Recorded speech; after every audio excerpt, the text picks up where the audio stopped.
You're dead weight, Maya.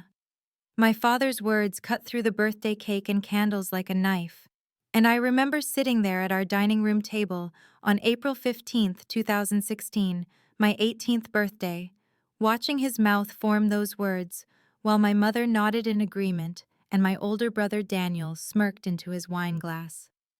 The Chen family dinner, which should have been a celebration, had turned into an execution, and I was the one being sentenced.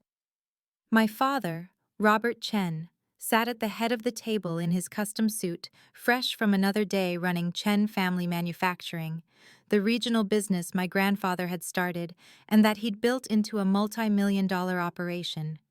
And he looked at me with something I can only describe as disappointment mixed with irritation, as if my very existence was a personal inconvenience he'd tolerated long enough. "You're 18 now," he continued, setting down his fork with deliberate precision. Daniel was already working at the company by this age, taking summer classes at Yale, making something of himself. "You barely got into state school, your grades are mediocre, your work ethic is questionable, and frankly, your mother and I don't see the point in throwing away money on a college education you'll just waste." I felt my chest tighten, felt the familiar sting of tears I'd learned to hold back after years of being compared to my golden child brother. And I tried to find words, tried to defend myself, but my throat had closed up. "Robert," my mother Linda finally spoke, but not to defend me, never to defend me. "Should we discuss this later?" She glanced around the table as if embarrassed, and I realized then that this wasn't a private conversation, this was a public announcement. My Aunt Susan sat to my left, frozen with her napkin halfway to her mouth. My Uncle Tom looked down at his plate. Daniel, 22 and fresh from his MBA program that my parents had paid for in full, looked almost bored, as if this was exactly what he'd expected, exactly what I deserved. "No," my father said firmly. "She needs to hear this. Maya, you've been coasting on our support your entire life. We've given you everything, and what have you done with it? Nothing impressive, nothing that makes this family proud. Your brother is taking over the company in 5 years. He's earned it. You wanted to study business?" He actually laughed, and the sound of it still echoes in my memory like a slap. "You can barely balance your own checkbook. You think you could handle real business?" I found my voice then, small and shaking. "Dad, I got accepted to the business program at State. I know it's not Yale, but I worked hard for that. I could learn. I could help at the company. I've always wanted to—" He held up his hand, cutting me off. "We're not paying for it. We're not supporting you anymore. You have 2 weeks to find your own place. It's time you learned what the real world is like for people who don't have what it takes." Before continuing the story, please subscribe. I need to reach 1,000 subscribers to be able to bring you stories like this every day. For you, it's just a click, but for me, it means a lot. My mother's agreement came swift and clinical. The way she closed real estate deals with that same practiced efficiency that had made her one of the top agents in our county. "Your father's right, Maya. We've discussed this extensively. You need to learn independence. Daniel never needed this much help." Daniel leaned back in his chair, swirling his wine like he was at some corporate dinner instead of his sister's birthday execution, and he smiled that smile I'd seen 1,000 times, the one that said he'd won again without even trying. "Come on, Maya. Don't look so shocked. You had to know this was coming. Mom and Dad paid for my Yale tuition, yeah, but I earned that. What have you earned?" My Aunt Susan finally spoke up, her voice tentative and small. "Robert, maybe this is a bit harsh. She's still so young, and it's her birthday." My father turned to her with that look he gave employees who questioned his decisions. "Susan, this is a family matter. Maya needs to understand that in the real world, mediocrity doesn't get rewarded. We'd be doing her a disservice to keep coddling her." My aunt looked down at her plate, and I watched her retreat into silence.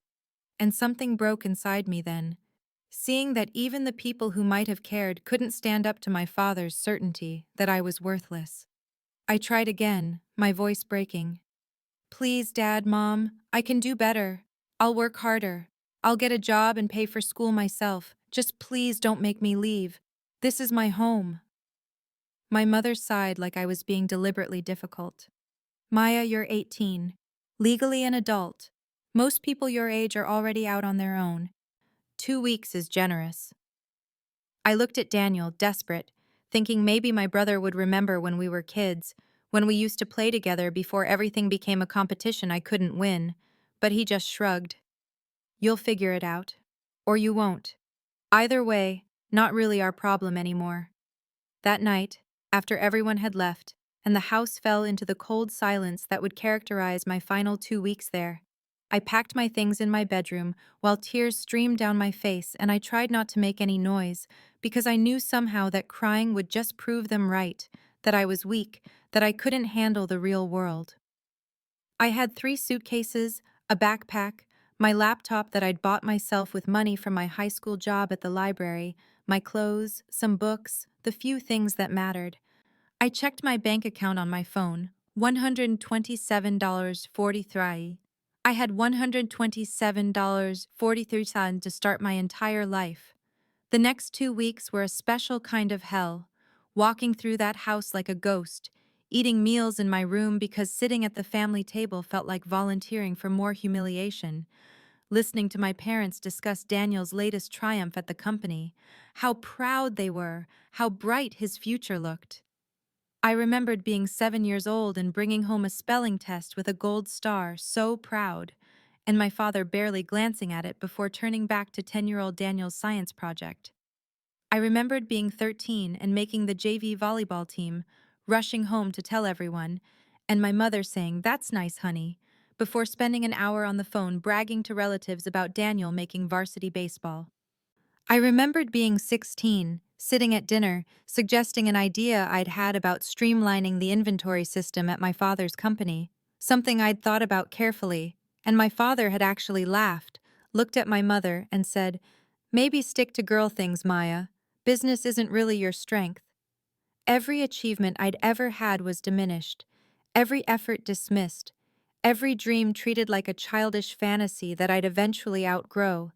And now here I was, 18 years old, with $127 to my name, being thrown out because I wasn't Yale material, wasn't golden child material, wasn't Daniel. The apartment I found was in a neighborhood my mother would have called unsavory if she'd bothered to ask where I was living, which she didn't.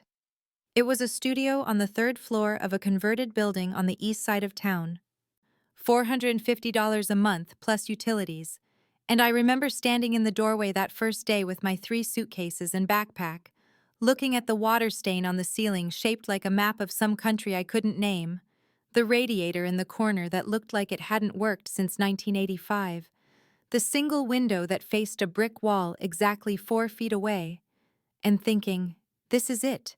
This is my life now. The landlord, a tired-looking man named Carl, who smelled like cigarettes and wore a stained shirt, handed me 2 keys and told me trash day was Thursday, and then I was alone in my 320 square feet of independence that felt more like exile. I slept on an air mattress I bought at Target for $19.99, used my suitcase as a dresser, ate cereal for dinner because I couldn't afford much else after paying first month's rent, last month's rent, and the security deposit that had decimated my already pathetic savings. I got a job at a coffee shop called Morning Brew that opened at 5:30 a.m., which meant I woke up at 4:45 a.m. every morning, walked 20 minutes through streets that made me clutch my keys between my fingers like weapons, and made lattes for business people who didn't look at me while I served them. I worked there until 1 p.m., then I had barely enough time to get to my classes at the community college, where I'd enrolled in the business program, because even though my family thought I was too stupid for business, I knew deep in my bones that I could do this if someone just gave me a chance. After classes, I worked dinner shifts at an Italian restaurant called Marino's, serving pasta to families who looked happy and whole, who celebrated birthdays and anniversaries, while I brought them bread and tried not to think about my own 18th birthday dinner that had ended with my eviction. I got home most nights around 11 p.m., exhausted to my bones, my feet aching, smelling like coffee and marinara sauce, and I'd sit on my air mattress and do homework until my eyes burned and my brain felt like static. In the first month, I called my mother twice, desperate and lonely, and still hoping that maybe she'd had time to reconsider, that maybe she missed me, that maybe she'd finally stand up to my father and tell him he'd been too harsh. But both calls went to voicemail, and she never called back. I made the mistake of checking social media once, scrolling through Daniel's Instagram, where he posted pictures from the family company, him shaking hands with clients, him at a conference in Boston, him at Sunday dinner with my parents, all smiling like they were the perfect family, and I had simply been edited out of the picture. My father's Facebook showed similar scenes, family gatherings I wasn't invited to, celebrations I wasn't part of, and I realized they'd moved on from me like I'd never existed at all, like 18 years of my life in that house had been erased the moment I walked out the door. I stopped looking after that, deleted the apps from my phone, and I made a decision sitting there on my air mattress in my tiny apartment with the water-stained ceiling and the clanking radiator that wouldn't turn on even though it was cold enough to see my breath. I would prove them wrong, not for them, not to show them, not to earn back their love or respect, but for myself, for the part of me that still believed I was worth something, even if they never had. 2 years changed everything. Or maybe 2 years just revealed who I'd been all along underneath the weight of my family's expectations and dismissals. I was 20 years old when I transferred to State University on a full academic scholarship I'd earned through a perfect 4.0 GPA at community college. Every single class an A, every assignment completed in those late nights in my apartment after double shifts, and I'd proven something to myself, even if no one else was watching. The scholarship covered tuition, but not living expenses, so I still worked, though I'd left the coffee shop and restaurant behind for something better, something that felt like it might actually lead somewhere.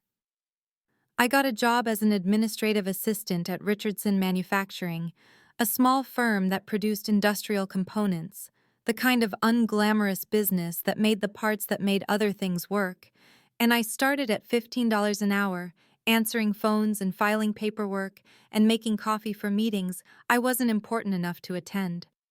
But I watched everything, absorbed everything, asked questions when I could, and I started to understand how the business actually worked, the flow of orders and inventory and production schedules, the dance of suppliers and clients and logistics that kept the whole operation moving.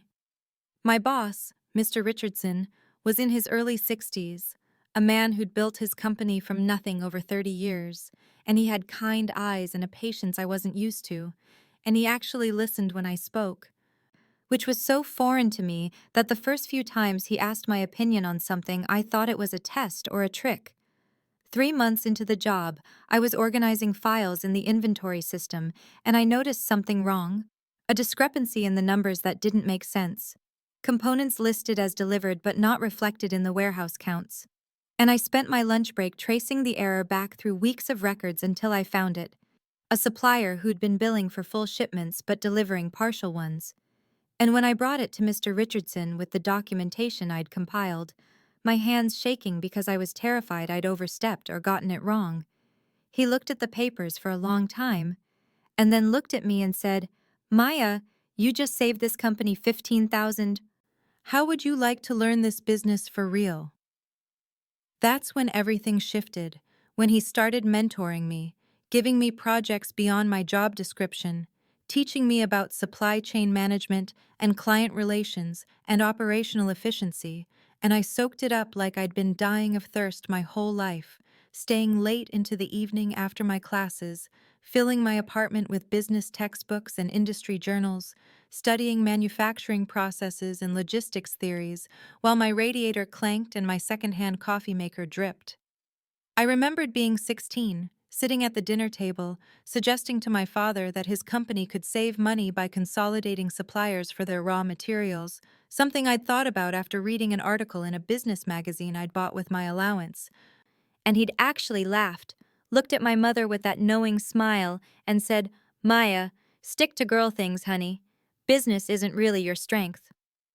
I remembered his face, his dismissive certainty, and I used that memory like fuel, staying up until 2 in the morning studying cost-benefit analyses and inventory optimization models, proving to myself that he'd been wrong, that business was exactly my strength, that I could do this better than he ever had if someone just gave me the chance, and Mr. Richardson was giving me that chance, and I wasn't going to waste it. The project I developed over the next 6 months changed everything for Richardson Manufacturing. A complete overhaul of the supply chain that I'd been researching and modeling in every spare moment I had. Staying up late, running scenarios and cost analyses, mapping out supplier relationships and delivery schedules and inventory turnover rates until I could see the whole system like a living thing that could be made more efficient, more streamlined, more profitable. I presented it to Mr. Richardson on a Tuesday morning in March, my hands shaking slightly as I laid out the proposal, and I watched his face as he read through the documentation I'd prepared, 30 pages of analysis and projections and implementation steps, and when he looked up at me, his eyes were bright with something like amazement. "Maya," he said, "this could increase our efficiency by 20, maybe 25%. How long have you been working on this?" I told him 6 months, working on it during lunch breaks and after classes, and in those quiet hours after midnight when the world felt like it belonged only to me and my ambitions. And he was quiet for a long moment before he said, "I'm promoting you to Junior Operations Manager, effective immediately. You've earned it, and frankly, this company needs you in a position where you can actually implement these ideas." I was 21 years old, still finishing my business degree with night classes, and I became the youngest manager Richardson Manufacturing had ever had. And over the next year, I implemented that supply chain optimization and watched it work exactly as I'd projected. Efficiency increasing by 23%, costs dropping, profit margins expanding, and I felt something growing in me that I'd never felt before. A certainty that I was good at this, that I belonged in this world, that my father had been catastrophically wrong about me. I graduated from State University at 22 with a 3.89 GPA, magna cum laude, on a Saturday morning in May with sunshine streaming through the windows of the Civic Center where they held the ceremony. And I sat in my cap and gown in the section with the other business graduates, and I couldn't help looking at the seats where family should be, scanning the crowd for faces I knew wouldn't be there, my mother and father and brother who didn't even know I was graduating because I hadn't told them and they hadn't asked, and the grief of it hit me sharp and sudden even though I'd known they wouldn't come, even though I'd prepared myself for their absence. But then the ceremony ended, and I walked out into the lobby, and there was Mr. Richardson in a suit, with his wife Eleanor beside him, both of them beaming at me, and Eleanor had flowers, pink roses, and Mr. Richardson hugged me tight and said, "We're so proud of you, Maya, so incredibly proud." And his wife kissed my cheek and told me I was remarkable, and we went to dinner at a nice restaurant downtown, where they toasted my achievement, and Mr. Richardson said something I'll never forget, looking at me across the table with absolute sincerity. "You're like the daughter we never had. Watching you grow and succeed has been one of the greatest privileges of my life." I cried right there in the restaurant, couldn't help it, and I realized I was building something I'd never had before, a family of choice, people who believed in me not because they had to, but because they wanted to, because they saw who I actually was, and my apartment that had been so sparse and depressing slowly started to feel like a home. I bought a real bed frame to replace the air mattress, got a coffee maker that actually worked, hung prints on the walls, added small touches that made the space mine, and I was becoming someone new, someone stronger, someone who didn't need her blood family's approval to know she had worth. 2 years of steady growth and increasing responsibility led me to a moment I never saw coming. A Tuesday afternoon in September, when I was 24 years old, and Mr. Richardson called me into his office with an expression I couldn't quite read, something between sadness and anticipation, and he gestured for me to sit down in the chair across from his desk, where we'd had so many conversations about business strategy and operational improvements and my future with the company. "Maya," he said, and there was a weight in his voice that made my stomach drop. "Eleanor and I have been talking, and I've made a decision. I'm retiring. It's time." The words hit me like a physical blow because Richardson Manufacturing had become more than just my workplace. It was the place that had saved me, given me purpose and direction and proof that I was capable of exactly what my family said I'd never be able to do. And the thought of Mr. Richardson leaving, of the company potentially being sold to some corporation that would gut it or change everything, filled me with a grief I hadn't expected. "I'm selling the company," he continued, and I felt tears starting to form because I was losing the one stable thing in my life, the one place where I'd been valued and seen and believed in. But then he said something that made the world tilt sideways. "I'm selling it to you, Maya, if you want it." I stared at him, unable to process the words, certain I'd misheard or misunderstood, because people didn't just sell multi-million-dollar companies to 24-year-old employees. But he was sliding a folder across the desk toward me, and he was smiling now, that kind, gentle smile I'd come to trust over the past 4 years. "The company is worth approximately $2.3 million, he said. "I've structured a payment plan, 15 years at 3% interest, which is substantially below market rate. You've transformed this business, Maya.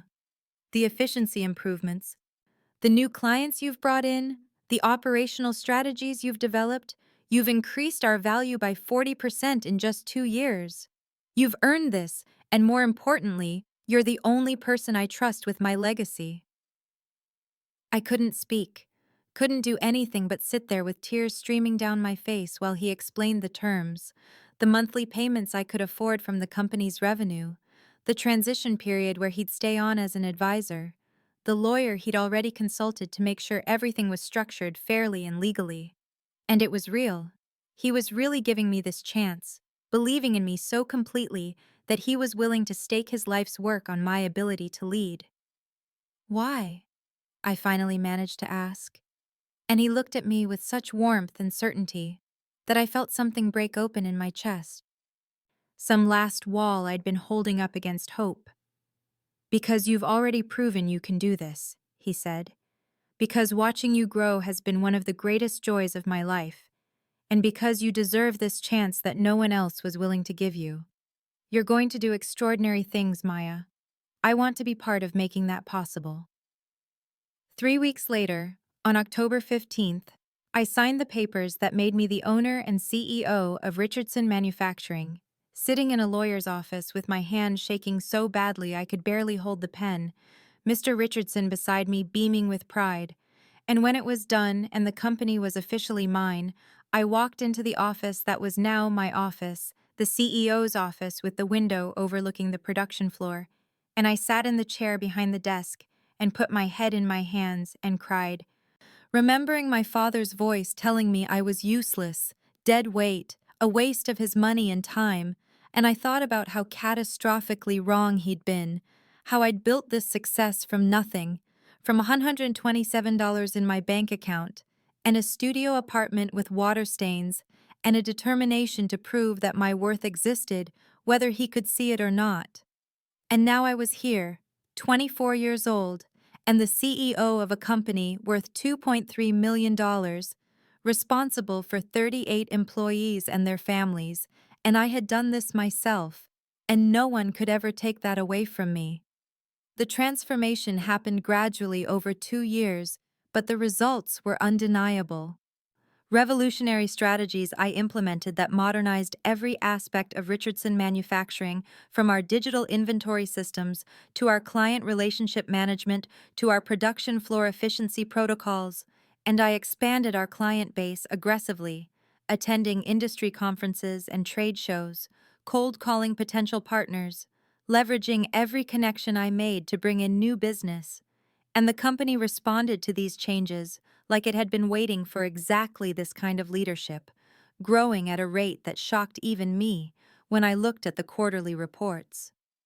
By the time I turned 26 in April of 2024, Richardson Manufacturing's annual revenue had grown from $8 million when I took over to $19 million, a 140% increase that made us one of the most successful mid-size manufacturers in the region, and I was being written about in regional business journals, interviewed for articles about young entrepreneurs and innovative leadership, my face appearing in publications that my father probably read, though I'd trained myself not to think about that too much. I bought a modest but nice two-bedroom condo in a good neighborhood, nothing extravagant, but such a far cry from that studio apartment with the water-stained ceiling that sometimes I'd walk through my own home and feel disoriented by how much had changed. And I furnished it carefully, each piece chosen deliberately, creating a space that felt like mine in a way nowhere had ever felt before. I had friends now, real friends who knew my history and liked me anyway. Colleagues who respected my work, a life that included dinner parties and weekend hiking trips and book clubs, and all the normal social things I'd been too exhausted and isolated to have when I was working 2 jobs and going to school. Therapy had helped enormously. Weekly sessions with Dr. Patricia Morrison, who'd guided me through processing the family trauma, helped me understand that my worth wasn't determined by my parents' inability to see it, taught me to set boundaries and recognize my own achievements without that voice in my head, constantly diminishing them the way my family had diminished everything I'd ever done. I hadn't spoken to my family in 8 years, not since those 2 unanswered calls to my mother in the first month after they'd thrown me out. No contact at all. No birthday calls or holiday cards or attempts at reconciliation from either side, and I'd built this entire life and career in a parallel universe where they simply didn't exist. I heard through industry contacts sometime in early 2024 that my brother Daniel was running Chen Family Manufacturing now, that my father had stepped back from day-to-day operations, though he still maintained control, and that the business was struggling, losing clients to more innovative competitors, bleeding money because they'd refused to modernize or adapt to changing market conditions. And when someone mentioned this to me at a networking event, I felt something twist in my chest that might have been vindication, or might have been grief, or might have been both. I told myself I felt nothing about their struggles, that I'd moved on completely, that they were strangers to me now, and their failures or successes were irrelevant to my life. But sometimes late at night, I'd find myself thinking about them, wondering if they knew about my success, wondering if they ever regretted what they'd done, and I hated that I still wondered, hated that some small part of me still wanted them to see what I'd become and realize how wrong they'd been about me. The details came to me in fragments over the following months, pieces of information from industry contacts and suppliers who didn't realize they were talking about my family, casual mentions at networking events about Chen Family Manufacturing's decline that made my chest tighten, even as I kept my face professionally neutral, and by June of 2024, I had a clear picture of just how serious their situation had become. How the company my grandfather had started 50 years ago, and my father had run for the past 25 years, was circling the drain because of Daniel's incompetent management and my father's stubborn refusal to modernize or adapt to changing market conditions. They were losing clients to competitors who offered better technology and more efficient processes, bleeding money on outdated equipment and inefficient operations. And according to Mark Stevens, a supplier we both used who didn't know about my connection to them, they owed approximately $3.2 million to various creditors, banks and suppliers and contractors, with payment deadlines they couldn't possibly meet, and bankruptcy seemed inevitable within the next 6 months unless something dramatic changed. Richardson Manufacturing had become one of the largest suppliers in the region under my leadership, and Chen Family Manufacturing had actually appeared on our potential client list back in March, a sales opportunity my team had brought to me with enthusiasm because landing them would have meant significant revenue. But I'd instructed James, our sales director, to pass on them without explaining why, just saying we were focused on other sectors right now, and he'd accepted my decision without question because he trusted my strategic judgment. When I heard about their financial crisis, I felt a complicated tangle of emotions I couldn't quite untangle. Vindication, certainly. a bitter satisfaction that my father's certainty about my worthlessness had been so catastrophically wrong while his golden child was running the family business into the ground. But underneath that vindication was something that felt uncomfortably like grief.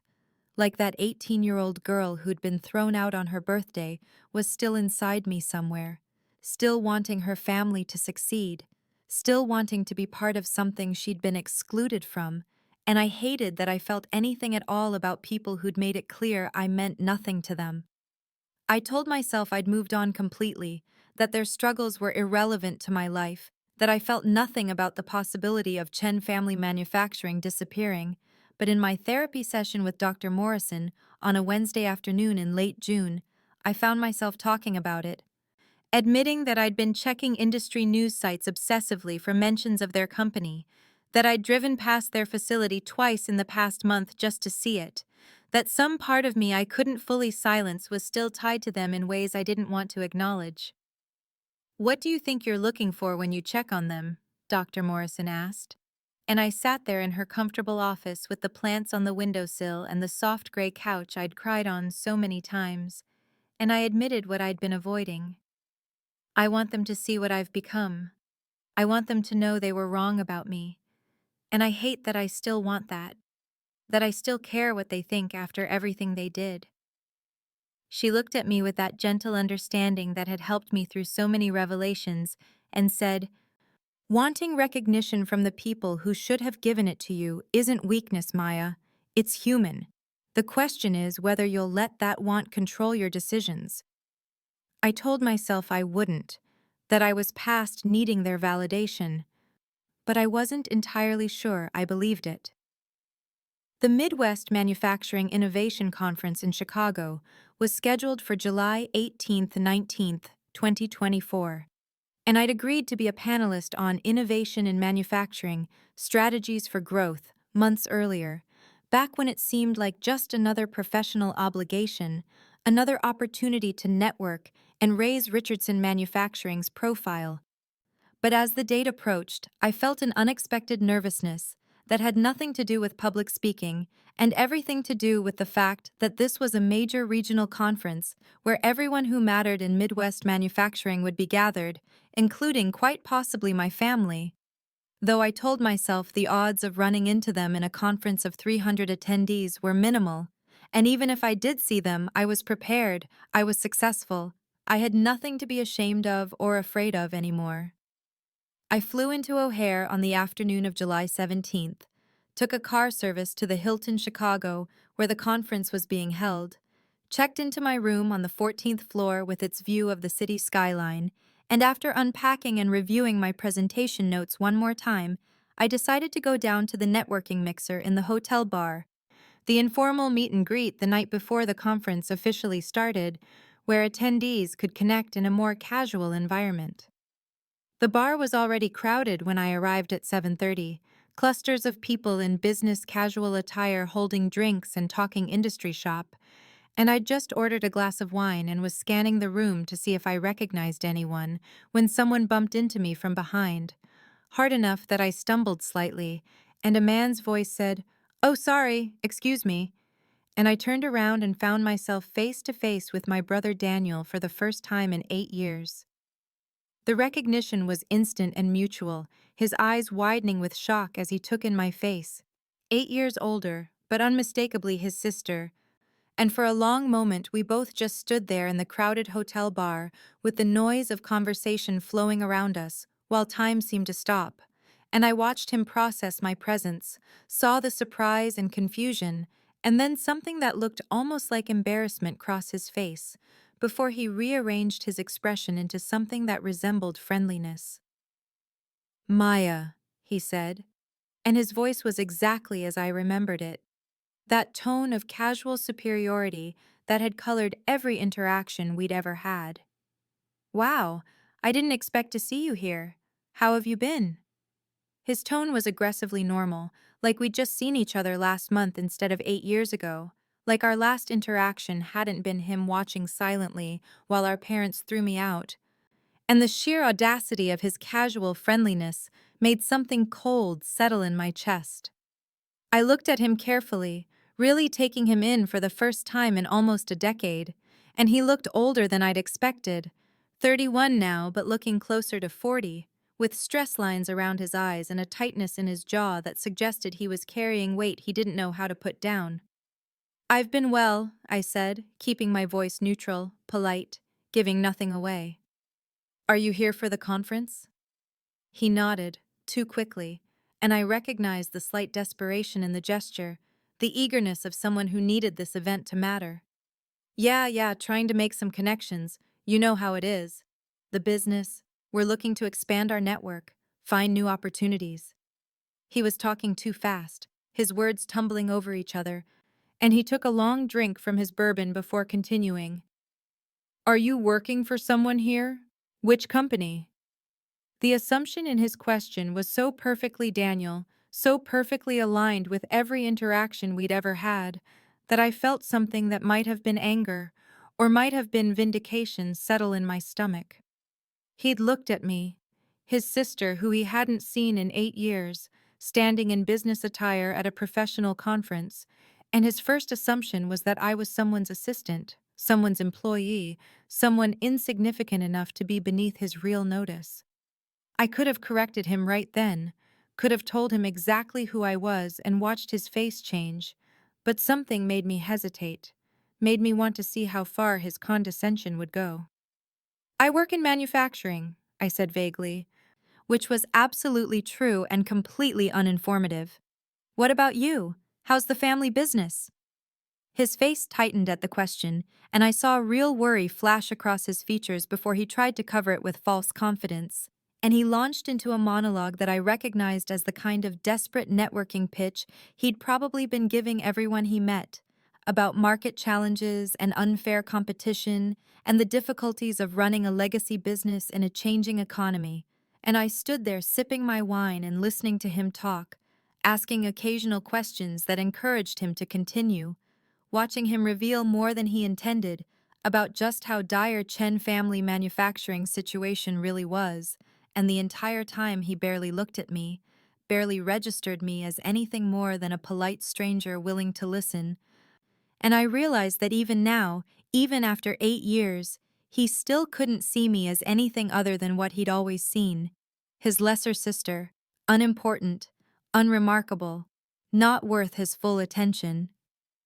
Daniel ordered another bourbon and loosened his tie slightly, settling into what I recognized as his comfortable complaint mode, the tone he'd always used when talking about anything he perceived as unfair or beneath him, and he launched into a litany of grievances about how impossibly difficult it was to run a business these days, how employees were ungrateful and always asking for more money or benefits, like the company existed just to serve them, how competitors were using underhanded tactics to steal clients that should have been loyal to Chen family manufacturing, how suppliers were price gouging and taking advantage of their situation. And I stood there, listening to him blame everyone except himself for problems that were clearly the result of poor management and resistance to change, watching him drink and talk and reveal more with every word about how thoroughly he'd failed at the one thing our parents had groomed him for his entire life. "Dad's stressed about it," he said, his voice dropping slightly, as if admitting vulnerability, though even his admission came with an edge of resentment. "Mom, too. The business might go under if we can't turn things around soon. They're not sleeping, fighting all the time. It's been really hard on them." He said this as if expecting sympathy, as if I should feel sorry for the parents who'd thrown me out 8 years ago, and I felt a flash of anger that I kept carefully off my face, just nodding with polite concern while internally marveling at his complete lack of self-awareness. He was clearly at the conference desperately trying to network, to find investors or new clients, or some miracle solution that would save the family business. And after his third bourbon, he admitted as much, telling me he was hoping to make some important connections tomorrow, that he'd researched all the major players who would be attending and had a list of people he wanted to talk to. "There's supposed to be some really innovative companies presenting," he said, pulling out his phone to check his notes, scrolling through what looked like a carefully compiled list of targets. I'm especially interested in hearing from the panelists on that innovation session. There's a CEO named Maya Chen who's supposed to be really impressive, grew Richardson manufacturing like crazy apparently. I want to see if there might be partnership opportunities there, or at least get some ideas I can implement. He said my name without the slightest flicker of recognition, without making any connection between the successful CEO he wanted to network with and his sister standing in front of him. And I felt something cold and bright settle in my chest. The pure, crystalline irony of the moment almost taking my breath away. I took a sip of my wine to cover my reaction, to give myself a moment to process the absolute perfection of this situation. And when I looked back at him, he was still scrolling through his phone, completely oblivious. "What about you?" he asked absently, barely looking up from his screen. "You said you work in manufacturing? What company? What do you do there?" His tone was so dismissive, so perfectly calibrated to indicate that my answer didn't really matter to him, that he was asking out of politeness rather than genuine interest, and I gave him the same vague response I'd given before. "Just manufacturing work, operations mostly. Nothing as significant as what you're dealing with." The self-deprecating response seemed to satisfy him, confirming his assumptions about my insignificance, and he nodded and changed the subject back to himself, to the pressure he was under, to how unfair it all was. And I let him talk while I stood there holding my wine and thinking about tomorrow, about the panel, about the moment when he would finally understand exactly who I'd become. And I decided with cold clarity that I wouldn't reveal myself tonight, that I would let him walk into that conference room tomorrow with all his assumptions intact, let him sit in that audience expecting to network with some CEO he'd never met, and then I would walk onto that stage and watch his world shift beneath him, watch him realize that the sister he'd dismissed had become exactly the person he was desperately hoping to impress. And the anticipation of that moment felt like justice, like vindication, like the ending of a story that had started 8 years ago when they'd thrown me out and told me I was worthless. I woke up on the morning of July 18th at 6:30 with nervous energy humming through my body, the kind of anticipation that felt different from regular pre-presentation jitters, sharper and more personal. Weighted with 8 years of history, and the knowledge that somewhere in this hotel, my family was waking up too, preparing to attend a conference where they expected to network with a CEO named Maya Chen without having any idea that CEO was me, and I took my time getting ready, choosing my outfit with deliberate care because I knew that when I walked onto that stage, I wanted to embody every bit of success I'd earned, every ounce of confidence I'd built, wanted to be visibly, undeniably the opposite of that scared 18-year-old girl they'd thrown out. I wore my navy blue suit, the one I'd bought after closing our largest contract last year, tailored perfectly to fit, paired with a white silk blouse and understated gold jewelry, my hair pulled back in a professional twist, minimal makeup that somehow made me look both powerful and polished. And when I looked at myself in the hotel room mirror, I saw a CEO, a successful business owner, a woman who'd built something significant. And the contrast between this version of me and the girl with $127 to her name was so stark it almost took my breath away. The panel wasn't scheduled until 10:30, but I went down to the conference level early to check in with the organizers and review the setup, and by 9:45 I was backstage in the holding area with the other three panelists, all of us making small talk while we waited, and one of them, the CEO of an industrial supply company, mentioned he was hoping to make some good connections today because the industry was getting more competitive, and I nodded and agreed and made appropriate conversation while part of my mind was wondering where Daniel was sitting, whether my parents had really come with him like I suspected they might have, whether they'd positioned themselves prominently to be visible to the important panelists Daniel wanted to impress. At 10:25, the conference organizer, a efficient woman named Patricia, came backstage to give us the 5-minute warning and walk us through the logistics, and at 10:28 she led us to the stage entrance, and I could hear the murmur of the audience beyond the curtain. 300 manufacturing professionals gathered in the hotel's grand ballroom, and my heart was beating so hard I could feel it in my throat, but my hands were steady. And when Patricia stepped out onto the stage to introduce the panel, I took a deep breath and centered myself, remembered every presentation I'd given, every room I'd commanded, every moment of the last 8 years that had built toward this one. Our final panelist needs no introduction to those who follow industry trends, Patricia said into the microphone, her voice carrying clearly through the ballroom. As the CEO of Richardson Manufacturing, she's grown her company by over 140% in just 2 years, implementing innovative supply chain strategies that have become case studies in efficiency and modernization. Please welcome Maya Chen. I walked onto that stage with my head high and my spine straight, my heels clicking confidently on the hardwood floor. And as I moved to my designated seat on the panel, I let my eyes sweep across the audience, scanning the rows of faces, and there in the third row, exactly where I'd somehow known they would be, I saw them. Daniel's face frozen in an expression of absolute shock, his mouth literally hanging open, his eyes wide with disbelief, and next to him, my father, 61 years old now, with more gray in his hair than I remembered, his expression cycling rapidly through confusion, to recognition, to something that might have been awe or might have been horror, and beside him, my mother, her hand lifted to her mouth, her eyes locked on me with an intensity that felt like it could burn through the distance between us. And I held their gaze for just a moment. Let them see me seeing them. Let them understand that I knew exactly who they were, and exactly what this moment meant.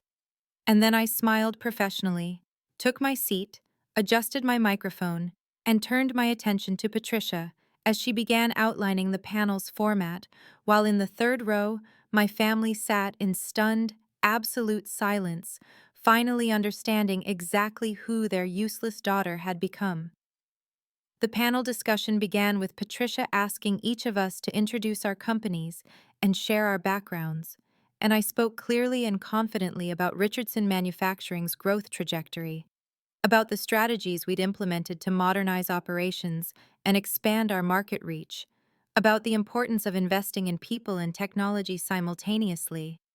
And I was aware with every word I spoke that my family was sitting in that third row, absorbing information about a life they knew nothing about, learning about my success from a stage rather than from Sunday dinners or phone calls or any of the normal ways families share their lives. And when Patricia transitioned into the main topic of innovation and asked me specifically about overcoming obstacles in a traditional industry, I took a breath and delivered the answer I'd prepared, but that now carried additional weight given my audience. The most important lesson I learned, I said, my voice steady and clear through the microphone, carrying to every corner of that ballroom, was that your worth isn't determined by those who refuse to see it. Sometimes the people who should believe in you first will believe in you last, or never. And you have to believe in yourself. You have to trust your own vision, even when everyone around you says you're wrong, or incapable, or not enough. Because the truth is that other people's limitations, their inability to imagine your success, says nothing about your actual potential and everything about their own limited perspective.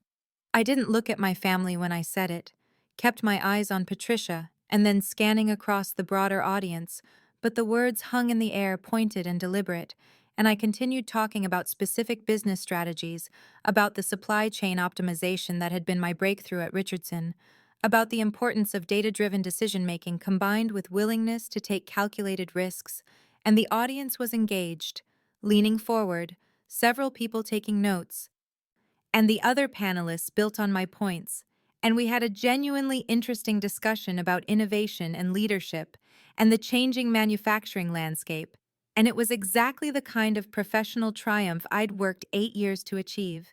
And when Patricia opened the floor for questions, there were at least 15 hands that shot up immediately, and for the next 20 minutes I fielded intelligent questions about implementation strategies and ROI metrics and change management, answering each one with the expertise I'd earned through actual experience, through late nights and hard decisions, and years of learning this business from the ground up. And when Patricia finally wrapped up the session and thanked the panelists, the audience rose in a standing ovation, 300 industry professionals on their feet applauding, and I stood there on that stage feeling the weight and validation of that moment, seeing respect and admiration on the faces looking up at me. And somewhere in that crowd my family was standing too, clapping mechanically, their faces still registering shock. And when we filed off the stage and into the networking area adjacent to the ballroom, I was immediately swarmed by people wanting to talk to me. Executives from major companies introducing themselves and complimenting my insights. Several people asking about potential partnerships or collaborations. A journalist from a manufacturing trade publication requesting an interview, and I engaged with each of them professionally and warmly, discussing ideas and exchanging business cards and making genuine connections, completely in my element. And over the shoulders of the people I was talking to, I could see my family hovering at the edge of the growing crowd around me. My father's face tight with what might have been pride or might have been calculation. My mother looking uncertain and almost afraid. Daniel standing slightly apart with his arms crossed and an expression I couldn't quite read. And they waited while I talked to a CEO from Detroit about supply chain resilience, while I scheduled a follow-up call with a potential client from Ohio, while I laughed at something another panelist said and agreed to get coffee before the conference ended. And I let them wait, let them stand there watching me be successful and respected and valued, let them see exactly what they'd missed out on, what they'd thrown away when they'd decided I was worthless. And it felt like justice, like vindication, like the universe finally balancing scales that had been tipped against me for 18 years. The crowd around me finally began to thin around 11:15, the initial rush of interested executives and potential partners gradually dispersing back into the broader networking session. And as the last person I'd been speaking with excused himself to catch another panel, I saw my family still standing there about 15 feet away, waiting with expressions that ranged from my father's forced pleasant smile to my mother's nervous uncertainty, to Daniel's carefully blank face. And my father was the first to move forward, his arms already rising as if to embrace me, his voice booming with false warmth that made my skin crawl. "Maya, sweetheart, that was incredible. We had no idea you'd accomplished so much." And I stopped him with a single look, a direct stare that froze him mid-step, my voice cool and professional when I said, "Don't." Just that one word, but weighted with 8 years of silence and abandonment. And I saw him falter, his arms dropping awkwardly to his sides, his smile becoming strained as he realized this wasn't going to be the reunion he'd apparently imagined. My mother moved forward next, her hands reaching toward me. "Maya, honey, can I just give you a hug? We've missed you so much." And I stepped back deliberately, maintaining physical distance, shaking my head slightly. "No, you can't. And no, you haven't." My voice steady despite the way my heart was pounding, because even now, even after everything, there was still some small part of me that ached at denying my mother's touch. But I'd learned the hard way that their affection was conditional and their interest was transactional.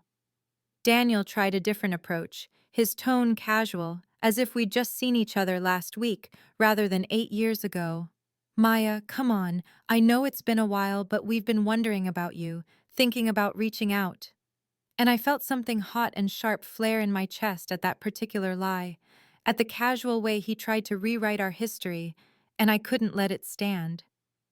"You haven't returned my calls in 8 years, I said clearly, aware that there were still people within earshot, other conference attendees milling around the networking area who might overhear. "I stopped calling after 2, in May and June of 2016, both calls to Mom's cell phone, both went to voicemail, neither was returned. So let's not pretend you were wondering about me or thinking about reaching out. Let's at least be honest about what this is." I saw my father's face tighten, his eyes darting to the people nearby, clearly aware that we were attracting attention, his voice dropping lower as he said, "Maya, this isn't really the place for this conversation. Why don't we go somewhere private where we can talk properly, catch up? There's so much to discuss. And something about his tone, the way he was already trying to control the situation and move it to his preferred terms, made me want to refuse just on principle. But then I realized that actually I did want privacy for this conversation, wanted to be able to speak freely without worrying about who might overhear, wanted to be able to say everything I needed to say without the professional mask I'd been wearing all morning. Fine, I said, pulling out my phone and quickly texting my assistant Jennifer, who I'd seen hovering near the registration desk. We can talk privately, but on my terms, give me a moment to arrange it. And I saw confusion cross my father's face, uncertainty about what I meant by my terms. But he nodded, and they waited while I finished my text. And 2 minutes later, Jennifer appeared at my side, professional and efficient as always, and I told her I needed to book one of the small conference rooms for an hour, that I had an important meeting to take, and she nodded and went to arrange it while my family stood there watching this interaction. Watching me command assistance and resources with the ease of someone accustomed to authority. And when Jennifer returned and told me she'd booked the Lakeview room on the 3rd floor, I thanked her and then turned to my family. We'll talk upstairs, Jennifer will join us, I said, not asking permission, simply stating facts, and my mother looked confused. Why does your assistant need to be there? This is family business. And I met her eyes directly and said, because I want a witness and documentation of this conversation. If you want to talk to me, those are the terms, otherwise we can end this right now. And I saw her exchange a look with my father, saw some silent communication pass between them, and my father nodded slowly. Of course, whatever makes you comfortable. Sweetheart. Still using that endearment that rang hollow and false. And I turned and walked toward the elevators with Jennifer beside me, my family following behind us like supplicants rather than parents, and the reversal of power dynamics would have been satisfying if it didn't also hurt somewhere deep in my chest, where that 18-year-old girl still lived, the one who just wanted them to love her. The Lakeview conference room was small and professional with a window overlooking the Chicago skyline, a polished table that seated 8, and the kind of neutral corporate artwork that decorated 1,000 identical spaces, and Jennifer closed the door behind us and took a seat in the corner with her tablet ready to take notes while I sat at the head of the table and gestured for my family to sit. Watching as they arranged themselves across from me, with my father in the middle flanked by my mother and Daniel, their positioning unconsciously defensive. And there was a moment of heavy silence before my father cleared his throat and leaned forward with his elbows on the table, his expression shifting into something that might have been warmth or might have been calculation. It was hard to tell after 8 years of not seeing his face. Maya, sweetheart, I want to start by saying how incredibly proud we are of what you've accomplished, he began, his voice taking on that hearty tone I remembered from my childhood when he was trying to convince a client or close a deal. We always knew you had potential. We were perhaps too hard on you back then, too focused on trying to make you independent and strong. But look at you now. Everything worked out. You've built something amazing and we've missed you terribly, haven't we? And he looked at my mother, who nodded quickly, too quickly, her hands clasped together on the table in front of her. We have, Maya. We really have. Not a day goes by that I don't think about you and wonder how you're doing, my mother said. And I might have believed her if her voice didn't sound so rehearsed, if I couldn't see the way her eyes kept darting to my father, as if checking that she was saying the right things. And I sat there watching them perform this little play they'd constructed in the elevator ride up, this revisionist history where they were always supportive parents who just used tough love, and I let the silence stretch for a moment before I spoke. You called me useless, I said quietly, my voice calm and factual. April 15th, 2016, my 18th birthday. We were at the dining room table with Aunt Linda and Uncle James and Daniel, and you told me I was dead weight, that I'd never amount to anything, that paying for my college would be throwing money away. Those were your exact words, Dad, throwing money away, and you gave me 2 weeks to get out of the house. and I watched his face tighten, watched him try to wave it away with one hand. Maya, that's not, we were trying to motivate you, to give you the push you needed to become independent. And clearly it worked. Look at where you are now, he said. And my mother jumped in quickly. We were trying to teach you self-reliance, to make you strong. Maybe our methods weren't perfect, but our intentions were good. Surely you can see that now. And I felt something cold and sharp settle in my chest at the way they were trying to reframe my abandonment as some kind of gift, as if throwing out their 18-year-old daughter was actually an elaborate character-building exercise. You refused my calls, I said, looking directly at my mother now. I called you twice in the first 2 months, May 7th and June 23rd, 2016. Both calls to your cell phone. Both went to voicemail. Neither was returned. I have the phone records still if you'd like to see them. I kept them because I guess some part of me knew I'd need proof someday that I'd tried, that I'd reached out and you'd chosen not to respond. And my mother's face crumpled slightly, her hands twisting together.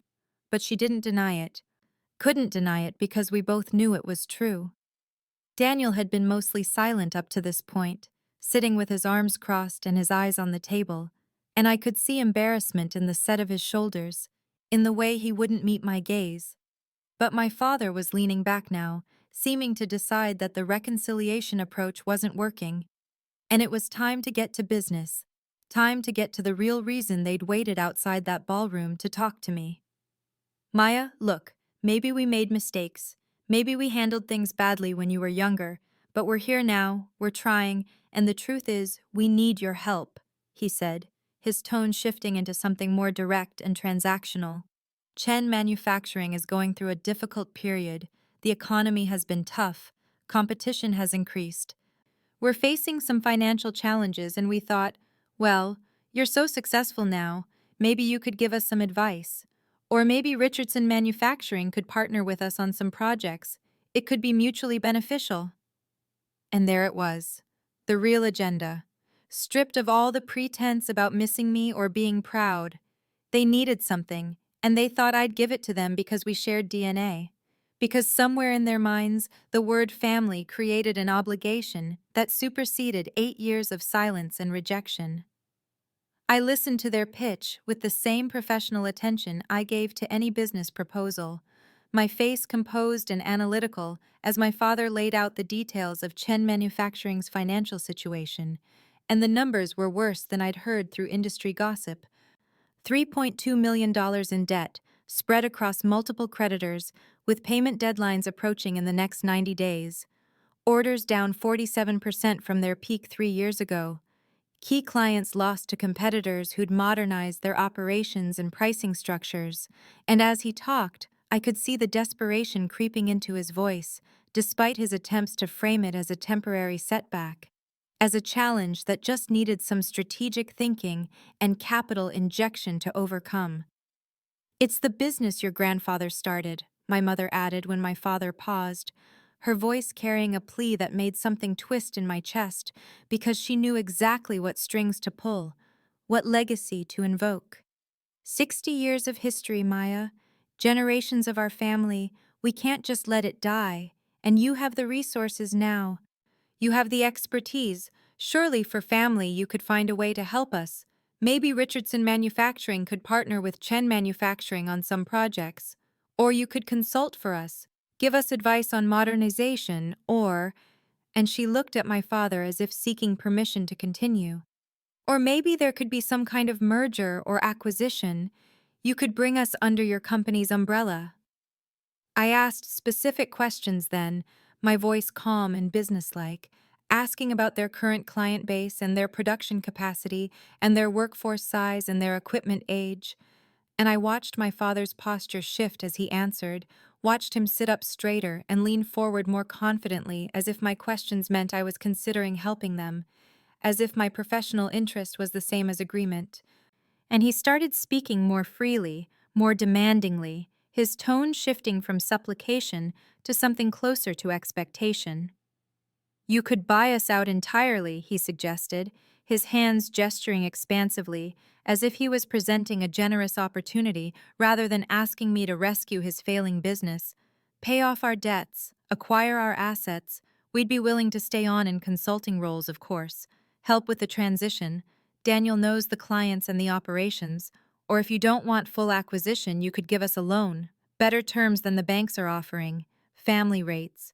And we'd pay you back once we're profitable again. Or at the very least, Richardson Manufacturing could become a preferred supplier.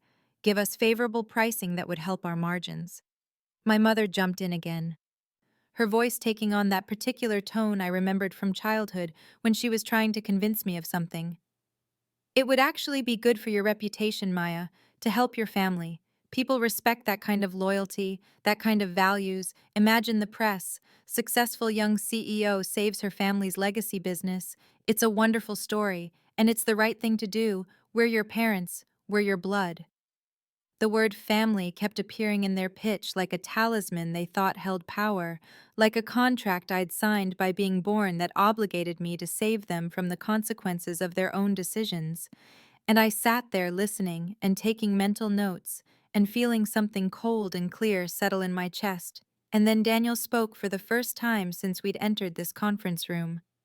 His voice quiet, but carrying an edge that made me look directly at him. "You owe us," he said, meeting my eyes with something that might have been challenge or might have been desperation. "We raised you for 18 years. We fed you, clothed you, put a roof over your head, paid for your school and your activities, gave you every advantage. And yeah, maybe we were tough on you at the end. Maybe we pushed you out earlier than we should have. But you wouldn't be who you are today without us, without that foundation we gave you. So yes, Maya, you owe us. You owe us for everything we invested in you, and now it's time to pay that back." The audacity of it hit me like a physical blow. The sheer entitlement of sitting in a conference room asking me for millions of dollars to save a business they'd run into the ground while simultaneously claiming I owed them for the basic parental obligations they'd fulfilled for only 18 years, and I felt something crack open inside me. Not the hurt, confused 18-year-old anymore, but a clear, cold anger at the complete lack of self-awareness, the total absence of genuine remorse. The inability to see me as anything other than a resource to be exploited now that I'd become valuable. And I realized with sudden crystalline clarity that they hadn't learned anything, hadn't grown or changed or developed even the smallest understanding of how badly they'd damaged me. They'd simply recalculated my worth and decided I was now worth pursuing instead of discarding. I stood then, the movement deliberate and final, my hands flat on the conference table as I rose to my full height. And the shift in my posture changed the entire energy of the room, because they could see I wasn't their scared 18-year-old daughter anymore. I was a CEO who'd built a $19 million company from nothing, and I looked at each of them in turn before I spoke, my voice calm and clear, and carrying the weight of 8 years of growth they'd never witnessed. "Dad, you told me I'd never amount to anything," I said, looking directly at my father's face, watching it shift from expectation to confusion to the first hints of alarm. "April 15th, 2016, you said paying for my college would be throwing money away, that I was dead weight, that I'd be a failure, and you were wrong. You were completely and utterly wrong. And I need you to sit with that. I need you to understand that everything I've built, every success I've achieved, every single thing I am today happened without you, happened despite you." I turned to my mother then, her hands still clasped together on the table, her eyes wide and wet with tears that might have moved me once, but now just looked like another manipulation tactic, another tool she'd always used to avoid accountability. "Mom, you stood by and let him throw me out," I said, and my voice didn't shake even though something in my chest was cracking open. "You stood in that dining room on my 18th birthday, and you said nothing when he called me useless. You nodded when he told me to leave, and then when I called you, when I reached out desperate and alone and terrified, you sent me to voicemail. You chose him over me every single time. You chose your marriage and your comfort and your easy life over your daughter, and that's something you have to live with, not something I have to forgive." Then I looked at Daniel, my brother who'd spent our entire childhood making sure I knew I was lesser, who'd smirked when our parents compared us, who'd never once stood up for me or questioned the hierarchy that put him at the top and me at the bottom. And I felt something cold and final settle in my voice. Daniel, you made my entire childhood a competition I wasn't allowed to win, I said. Every achievement I had was diminished. Every success was compared to yours and found wanting. You were Yale and varsity and the golden child, and I was state school and JV and the disappointment, and you enjoyed it. You built your identity on being better than me, and now you sit here and tell me I owe you. I owe you for what exactly? For 18 years of being made to feel worthless? I straightened fully, my hands coming off the table, Jennifer standing as well in the corner, because she could read the room and knew this meeting was ending. You want to know what you actually gave me? I asked, my voice rising slightly for the first time, emotion bleeding through the professional composure. Trauma, insecurity, anxiety, years of therapy learning to believe I had worth, nights crying myself to sleep wondering why I wasn't good enough, why my own parents didn't love me enough to believe in me. You gave me the fundamental belief that I was worthless, and it took me years to unlearn that. Years of work and pain and growth to build myself into someone who could succeed. And I did that. I built Richardson Manufacturing. I built my life. I built my self-worth. And I did all of it despite you, not because of you.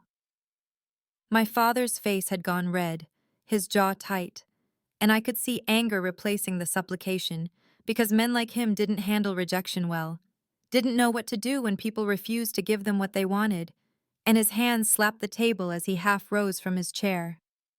After everything we did for you, after we raised you and fed you and gave you a home for 18 years, this is how you repay us? He said, his voice loud enough that I was glad Jennifer was there as a witness. We made you who you are, we gave you the foundation, and now when we need help, you're going to turn your back on us. You're going to let your family lose everything out of spite? I looked at him with something like pity mixed with the anger, and my voice when I spoke was quiet again, but hard as steel. You did nothing for me after I turned 18, I said. Not one thing, not a call or a card or a dollar or a word of encouragement. I built this alone. I am who I am because of my own work, my own determination, my own refusal to let your words define me. And you don't get to claim credit for my success when you predicted my failure. You don't get to say you made me when you threw me away.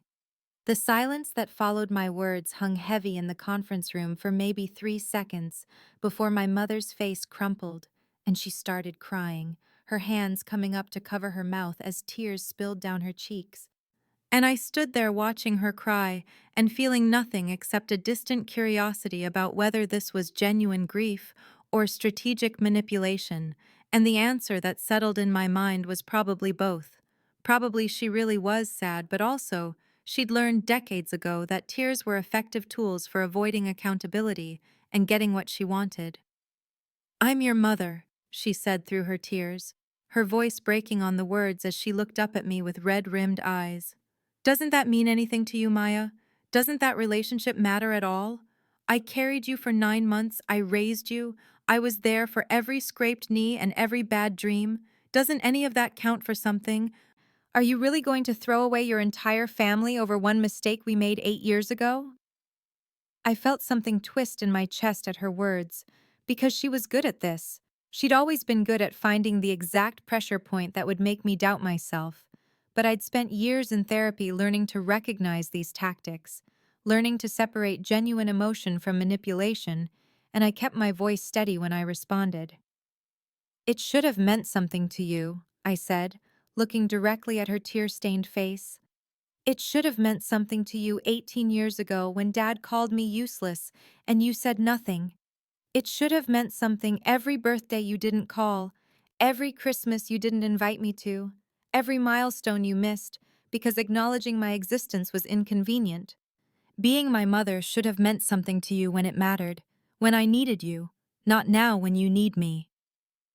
My father leaned forward then, his anger subsiding into something more calculated, more strategic, and I recognized the expression on his face because I'd seen it before in business meetings. It was his negotiating face, his let's make a deal expression. "What would it take?" he asked, his hands spread on the table in a gesture of openness that didn't reach his eyes. "What would it take for you to help us, Maya? You want money? We can pay you back with interest once the business recovers.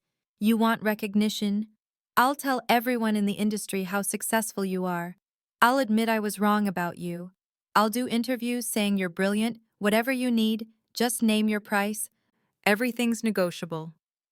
I looked at him and felt something like pity mixed with exhaustion, and I realized that he still didn't understand, that he fundamentally couldn't understand because his entire worldview was transactional, everything was negotiable, everything had a price, and he genuinely believed that if he just found the right offer, the right combination of incentives, I would give him what he wanted. "You still don't get it," I said quietly, shaking my head slowly. "This isn't about revenge or payment or getting something from you. This is about the fact that you didn't believe in me when it mattered. When I was 18 and scared and desperate for your approval, you looked at me and decided I was worthless. And now 8 years later, you only want me because I'm useful, because I have something you need. You don't love me. You never loved me. You love what I can do for you, and that's not a relationship I want. That's not a family I need." I watched the truth of my words land on my mother's face, watched her mouth open and close without sound as she tried to find an argument and couldn't. And my father's jaw tightened because he couldn't deny what I'd said, couldn't claim they'd been looking for me or thinking about me or caring about my well-being for the last 8 years, and the evidence of their indifference was too concrete, too documented, too obvious to dispute. Daniel had been silent through most of the confrontation, sitting in his chair with his shoulders hunched forward and his eyes on the table, and I'd been so focused on my parents that I'd almost forgotten he was there until he cleared his throat and looked up at me with an expression I'd never seen on his face before, something that looked almost like shame. "She's right," he said quietly, his voice cutting through the thick silence that had fallen after my words about them not being my family. "We treated you like garbage, Maya. I treated you like garbage. Mom and Dad played favorites our entire childhood, and I enjoyed it. I built my whole identity on being better than you, and I never once questioned whether that was fair or right. I just took what they gave me and used it to make you feel small. And you deserved better than that. You deserve parents who believed in you and a brother who supported you instead of what you got."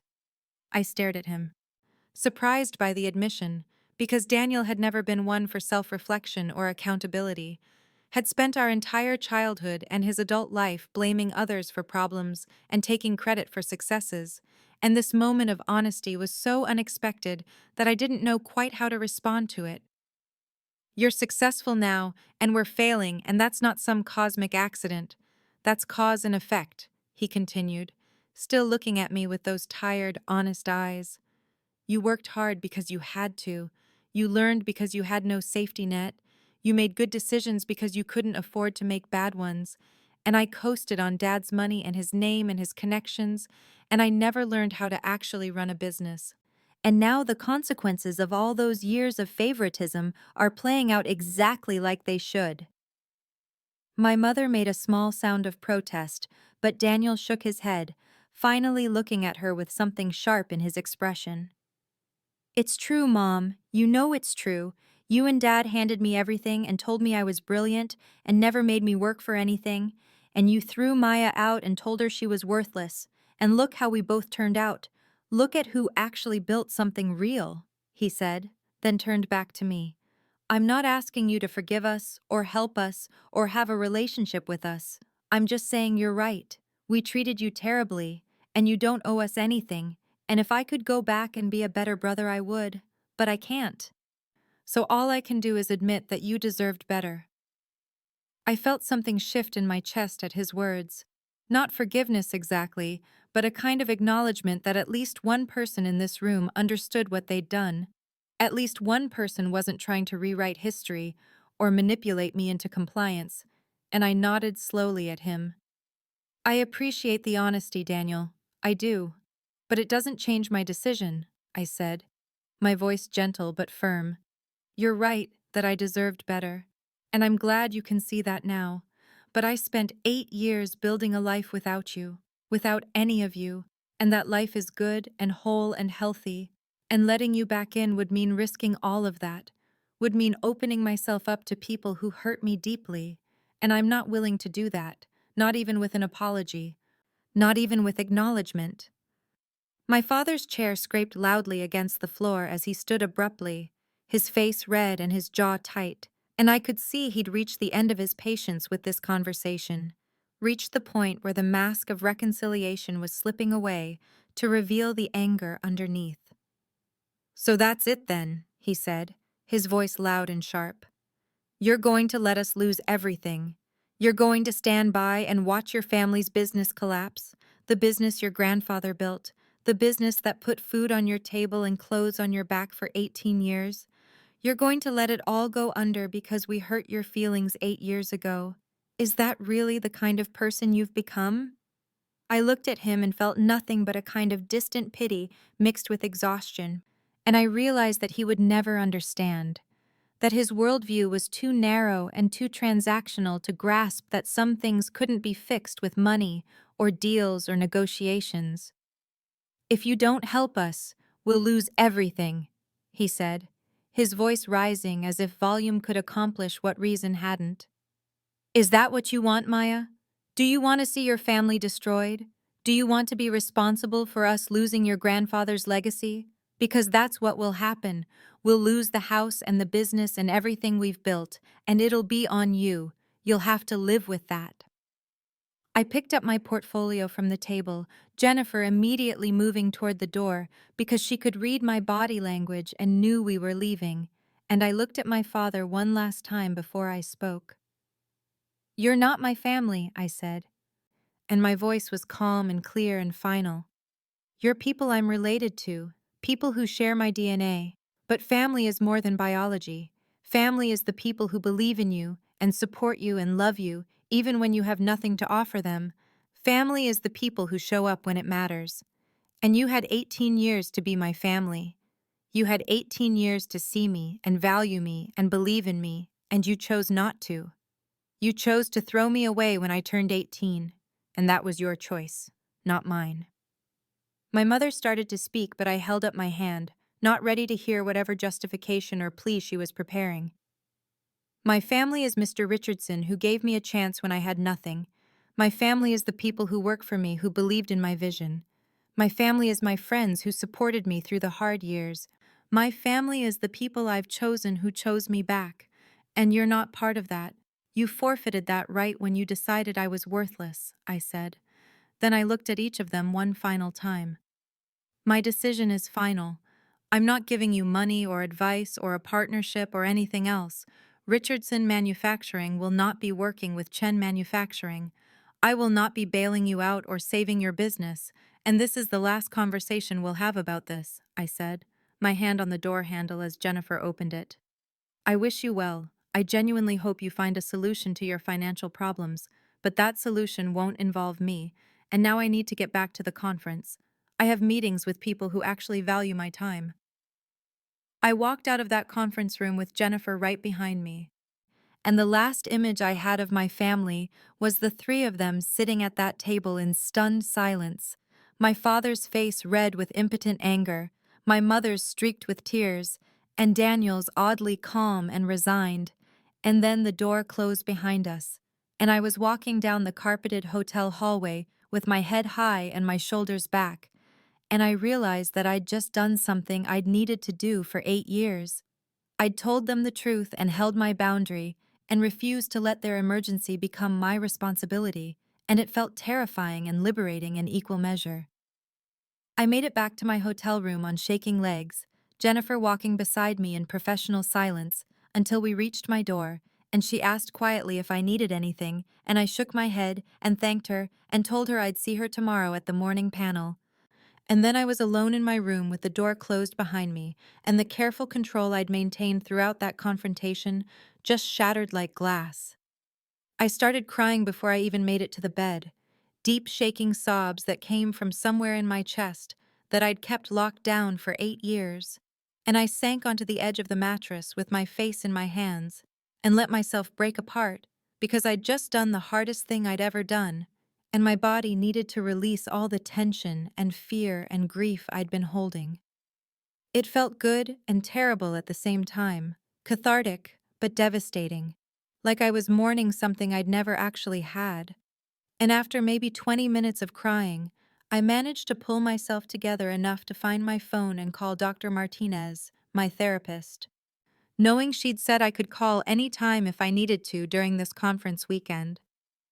She answered on the third ring, and her calm, steady voice asking how I was doing made me start crying again, but I managed to tell her what had happened, the whole confrontation in detail, everything I'd said and everything they'd said, and she listened without interrupting until I finished.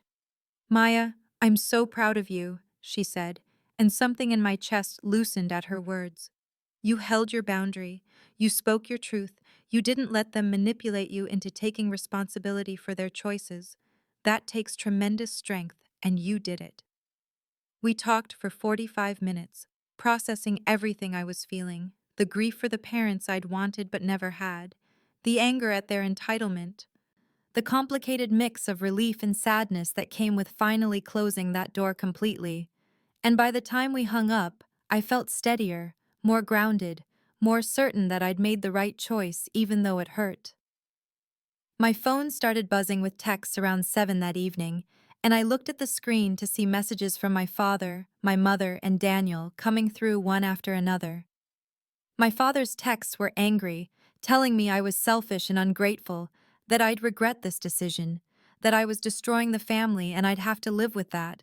And I read them with a strange detachment because they just proved everything I'd said in that conference room, proved that he still only cared about what I could do for him. My mother's texts were pleading, long rambling messages about how she loved me and always had, how they'd made mistakes but families should forgive each other, how she couldn't believe I was going to let them lose everything, and I could see the manipulation in every word even as part of me ached at the pain in her messages. Daniel's text was different, just 3 sentences that said, "I meant what I said in there. You deserve better than we gave you. I understand your decision." I stared at that message for a long time, feeling something complicated and painful, and then I went into my settings and blocked all 3 of their numbers, because Dr. Martinez and I had talked about this, about how I needed to protect my peace, how I didn't owe them access to me just because they were related to me.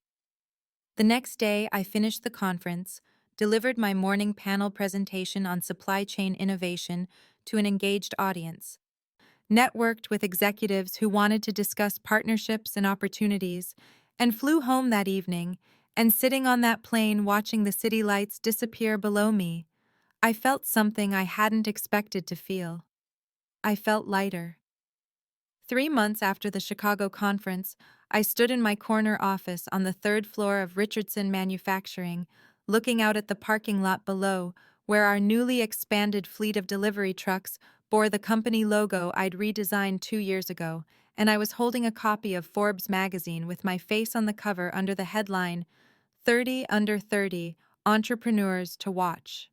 The article inside describing me as a self-made CEO who'd built a multi-million-dollar manufacturing company from the ground up with no family money or connections. And the words self-made felt both true and like an understatement, because they didn't capture the full story of what I'd actually overcome to get here. That evening, we celebrated at Marcus's restaurant downtown, the private room filled with the people who'd become my real family over the past 8 years. Mr. Richardson and his wife Patricia, who'd flown in from their retirement home in Arizona specifically for this, my leadership team including Jennifer, who'd been with me for 3 years now, my close friends who'd supported me through the hardest times, and Alex, who I'd been dating for 6 months, and who looked at me like I was remarkable just for existing, not for what I could do for him. Mr. Richardson gave a toast that made me cry, talking about the scared 20-year-old he'd hired as an administrative assistant who'd caught an inventory error on her second day and had been catching problems and creating solutions ever since. And Patricia hugged me tight and whispered that they were so proud of me, and I realized that this warm, loud room full of people who genuinely loved me, was worth more than anything my biological family could have given me. I heard through industry contacts the following week that Chen Manufacturing had filed for Chapter 7 bankruptcy, that my parents had lost the business my grandfather had started, that they'd had to sell the family home to pay off some of the debts, that Daniel had moved to another state for a job working under someone else. And when I heard the news, I felt a complicated mix of emotions. But guilt wasn't one of them, just a distant sadness for what they'd lost, and a recognition that consequences were simply playing out the way they always do when you make poor decisions for long enough. I'd started something new with part of my success, a scholarship fund called the Second Chance Foundation that gave money to young people from troubled family situations who wanted to study business. And our first recipient was a 19-year-old named Jessica, whose parents had kicked her out when she was 17, and I met with her once a month for mentoring sessions where I told her the truth I'd learned. Your worth isn't determined by people who can't see it. You'll prove them wrong eventually, but more importantly, you'll prove yourself right. You'll build a life that reflects your actual value, and you'll find people who recognize it.